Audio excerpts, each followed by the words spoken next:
Okay, so I'm in my shop, and my wife works with someone that has horses, 4 of them to be exact, and they want horse stall nameplate signs.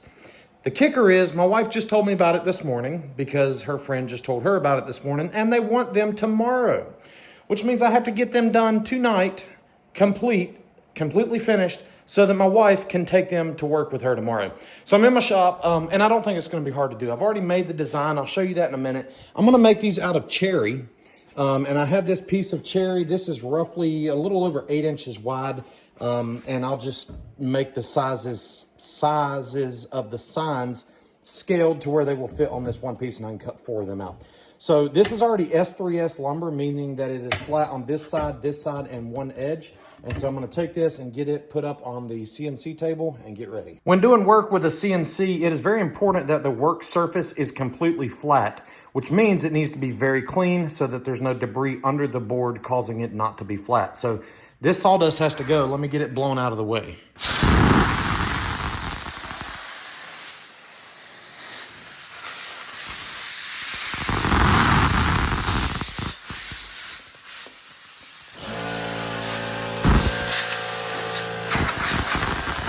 Yeah, that's one way to do it. Okay, so let me turn on my CNC power here so that I'm able to use my keyboard controls on the control software to move my CNC out of the way so that I can get this screwed down right here. Move on, move on. So now I'm gonna use my little hold down clamps here and hold this whole piece in place.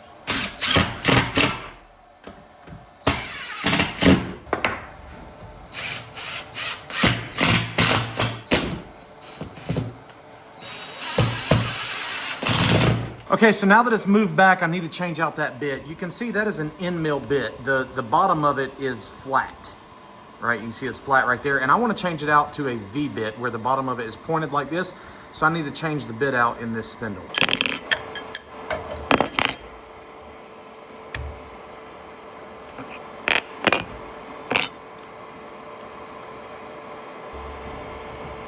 And now the last thing I need to do is set the 0 point, which is where it is flat on the bed.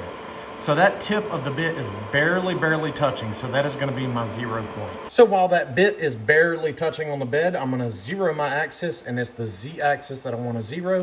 And now it is at 0. So if I change this to 0.5 and hit go, now the bit is 0.5 inches above the bed. So earlier I emailed myself the file design. So I need to connect to the internet out here in my shop, and I don't have internet in reach, so I just use my iPhone as a hotspot. So got that connected. Let me go to my email and download those files that I made. So now in my Vectric software, I've created a workpiece that is the same size as the board that I am using, and I've set the width, length, and thickness, and I've imported my artwork. It's kind of hard to tell, but it says pink lines there. So this will be a sign. There's 4 signs with each horse's name on there. So now I need to arrange these so that they will fit on my art piece. Okay, they all fit now. I want to add a little bit of a better detail. So each of these, I'm going to have them inset by maybe a 1/2 inch or so. And what I mean is, if I come up here and go to inwards and set this to 0.5 and hit enter, it will now bring that in a 1/2 inch. So this will just be a decorative outline, and then this outer band will be the actual shape of the sign. So I'm gonna do this for the other 3. So now I have just the names selected, and I'm gonna create a V path. I'm just gonna do 0.1 inches deep, so you can see the flat depth there, and I'm gonna use a 60-degree 1/2 inch bit, which we just loaded into the machine.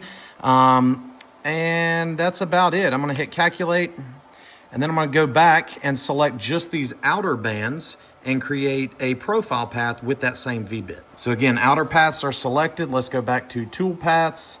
Let's close that out and select a profile path, and we'll do that at 0.1 inches deep as well. And for the bit, we're gonna select the V-bit, 60-degree 1/2 inch V-bit, select that, and we'll do it on the path, or on the line, I mean. And that's about it. We'll hit calculate on that. And then we can preview this to see what it's actually going to look like in real life. So now you can kind of see what the carve out will look like. So the file is all set up. We're going to export these and get ready to start the machine.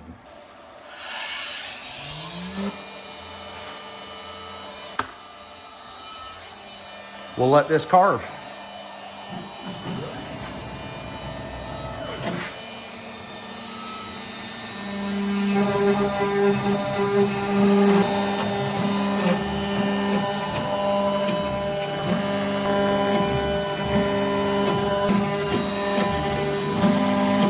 "54% complete."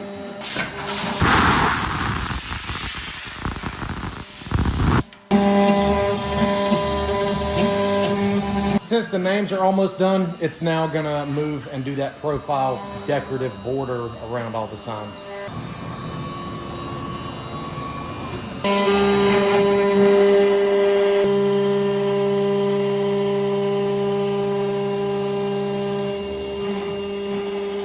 Okay, so now that it is done, I've changed the bit back to the end mill bit. This is a 1/4 inch diameter end mill compression bit with a chip breaker. And the reason I'm using an end mill is because when I cut these out, I want the edges of the sign to be straight. If I were to cut it out with that V-bit, the edges of the sign would be angled due to the shape of that bit.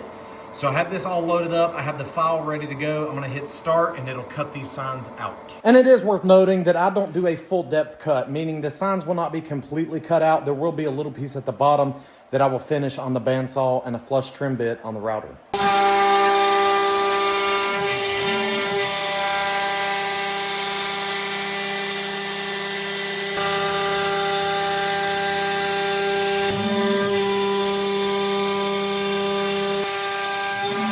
And just like that, it's done. I'm moving this out of the way to get these clamps off of here, and I'll go finish cutting this on the bandsaw and then the router table.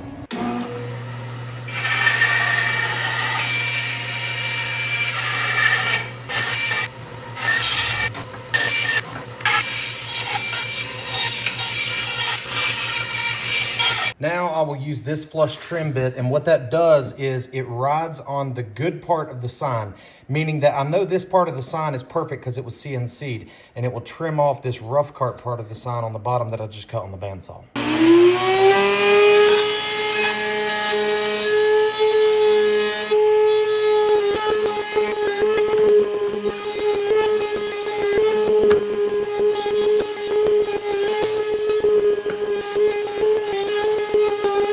Okay, signs are complete. I got them set up. I'm gonna paint each one of them. And then after the paint dries, I'll sand it off to where the paint's only in the carved portion. Now the paint's applied, I just gotta let it dry. Okay, these bad boys are now dry with the paint.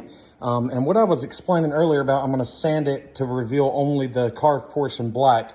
If that did not make sense earlier, it will now. I'm gonna run these through this belt sander, or I'm sorry, this drum sander, and sand off the top layer, and you'll kind of see how they turn out.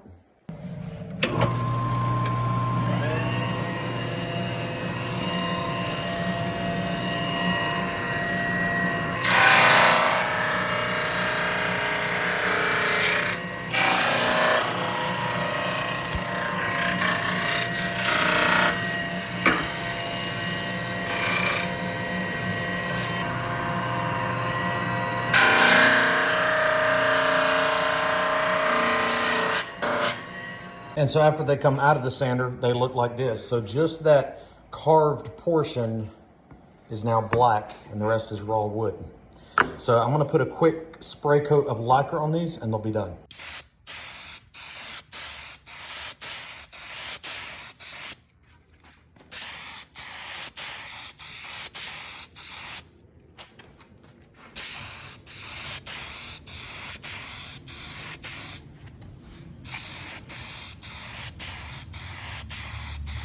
Okay, so holes have been pre-drilled right there so that they can mount it and screw it to their horse stall, and these signs are now complete. Hope you enjoyed that quick little project. It took maybe 2 hours total with everything, including the time to let the paint and the lacquer dry. But anyways, hope you enjoyed it. Thanks for watching. Take care.